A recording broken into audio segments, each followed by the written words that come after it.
So this is week 2 of my writing workshop at the Marsh with Dan Hoyle.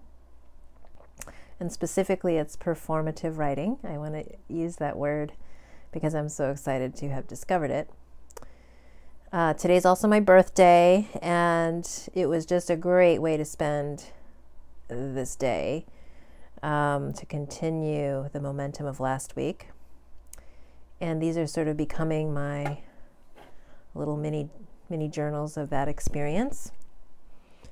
First thing I wanted to say is that there's one other moment in my life that felt like what's happening now for me, and that's when I first started writing in an unlined journal and then drawing with my Derwent watercolor pencils in it. And that feeling of using the space on a page in a totally new way felt like at that time the first lines of the Mary Oliver poem, The Journey. One day you finally knew what to do or what you were meant to do and began. But basically it's one day you finally knew and began.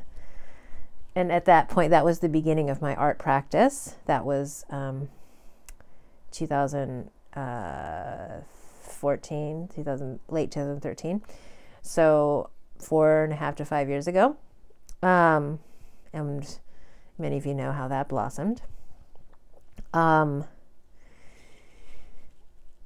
So this feeling now, what's opening up for me in the realm of performance and discovering that performance is nothing like what I experienced as performance, and it's a lot like what I experienced as performance my whole life, which was this, 3 years old, practice, do what the teacher says, memorize a song, get it perfect, and then you can go on stage and play it perfectly.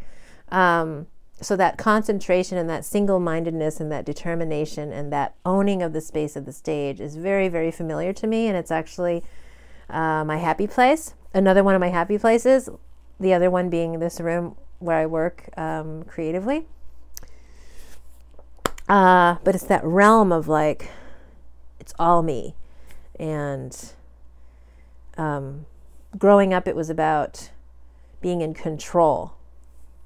And now this new experience of performance is one version, not a version, is one version of control, but it's also this total letting go. Because my 40-minute show that I did in October, I did not write down. I had index cards of words that would sort of remind me of the general map that I wanted to maybe follow, but I never looked at those cards during the show. And I just had to let whatever was happening in my imagination just come out of my whole body and form words and tell stories. And now I'm, sitting with that and also refining certain aspects of it in these workshops. And so this experience of performance for me now is the power of witnessing, being witnessed by real people who are attentively watching and receiving. And it doesn't even matter, they don't have to give feedback. Just the fact that there's humans there that aren't me is an important aspect of my creation. So in the moment, there's stuff I can imagine in my head that I could try to write down, which today for the first time I wrote some stuff down that I would say. But it's still in the moment of being there in my body with these other bodies and interacting at the level of performance, something else is always created. So and I think that as an audience, we don't always appreciate that. And that's not how every performer works. It's how I'm discovering that I want to work, and that I'm not alone in that. There's many other people that work this way. Not many, maybe. There is a group of people in the world who work this way. So it's a letting go of the script, which is this new skill I've been practicing in my life for 10 years.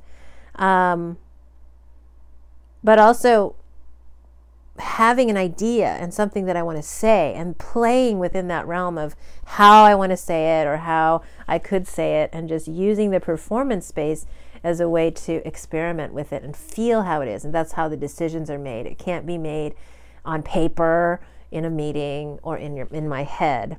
It has to come out of my being, my head, but come into a space with others witnessing in order to be born and chosen to be continued or not, or to find what's great about that. What was great about that moment? So that's the third piece, is being in a group. And I've been in many circles like this in the last 10 years of my life, but 0 in the 33 years previous. And that is rooms, circles, groups of people where the total 100% commitment and goal and practice is to find what's great in each of those people and expand and let that grow. Let what's great grow, rather than trying to go in there with a machete and hack off all the bad pieces, which is sort of how the inner critical mind works and the blocked creative. It's like all of those beating up voices are so loud, and the tendency to find what's wrong is so strong that it's crippling. So as I mentioned last time, what's beautiful about this space is we're not talking about that. We're just like, okay, who's next? You're up. Who's got something? And even if you don't have something, you go and create it, and it's great. We find what's great in what was just created, and it's such a potent environment for generating things. And it's such an art, and I think that people who, I wonder actually, like people like Dan who facilitate this way, if they're aware of how they're doing it and that it's so different from other ways. And unfortunately, I've been in creative workshops at art schools where the teachers are like that, the nitpicking, like frustrated, failed creative who's just trying to like find what's wrong with all the students' work, as if that's going to help them. It doesn't help anybody except for the teacher to feel like maybe they have learned something in their lifetime that they can like attack in their students' work, which is one way. Like, I'll tell you, I was taught that way for 33 years by almost every single teacher I ever had. That was the mindset, that I'm giving you the gift of criticism. I'm going to tell you what's wrong so that you can fix it and become a master. So that's definitely a school of thought.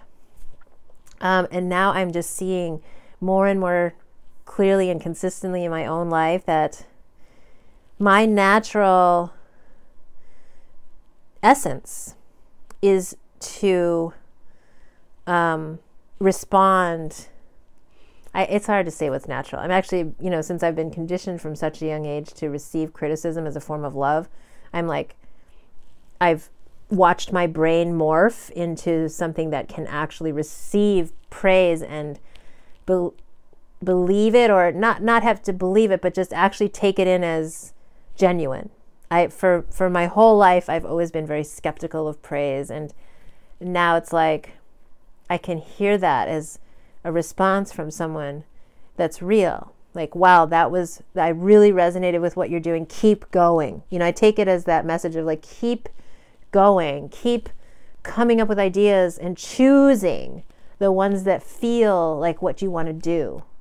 And that's very different from like timidly putting something out there and then waiting for everything to just be like cut down, attacked, and thrown away. And like so many of us go through our whole lives in life like that, like, ooh, am I okay? And just waiting for somebody to cut us down because we're so used to it. So the fourth thing, so just to summarize, the learning is that there is another way to grow people other than criticism. There's another way to nurture skill than in people. And I'm not saying that there's no work involved. I'm saying that when somebody shows up, and however they are showing up in the moment of asking for teaching, that there's another way that people can grow and learn and change as long as they're showing up. And that's by finding what's great and asking them to expand on that. And of course, it's always their choice. But it's the student's choice how they're going to respond to criticism too. And most of us turn it in on ourselves and become hypercritical, self-destructive people. So if you have the gift and the privilege in your life to find yourself in a room where you are going to be seen in your for what's great in what you're doing, even if it's like one little millisecond of a 3-hour thing that you've done, that's a gift. Take it and see what happens, because it's, to me, it's an amazing awakening to see this possibility. Fourth thing, that as I go into these environments that, seriously, like 3 weeks ago, I could not have imagined myself in this workshop.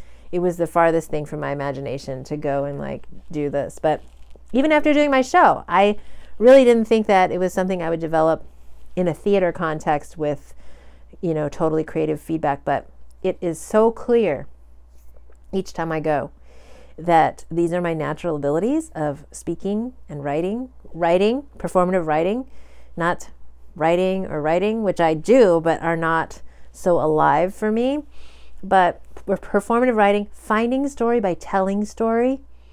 That's what I'm saying. Like by having this environment of witnesses, I get to try things and I find what the story is by actually telling it.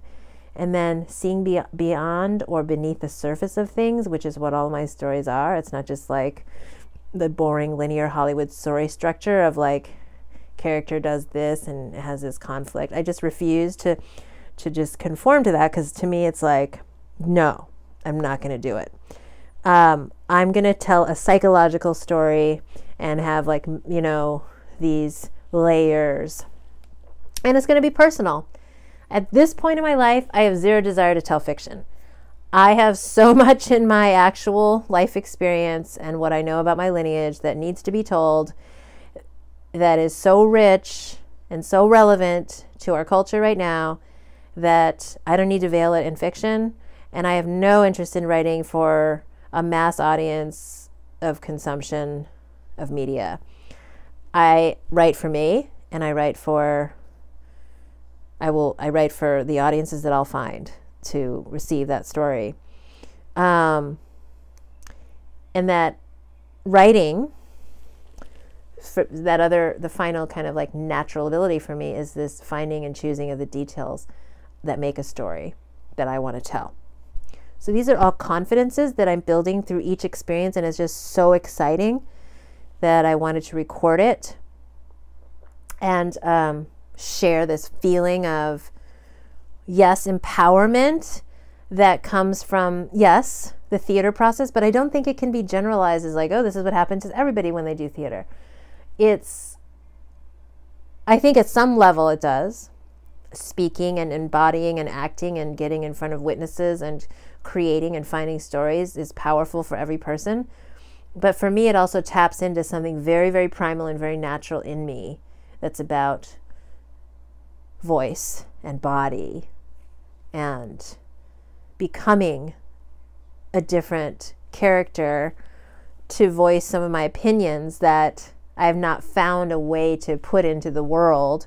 I've not become a internet persona,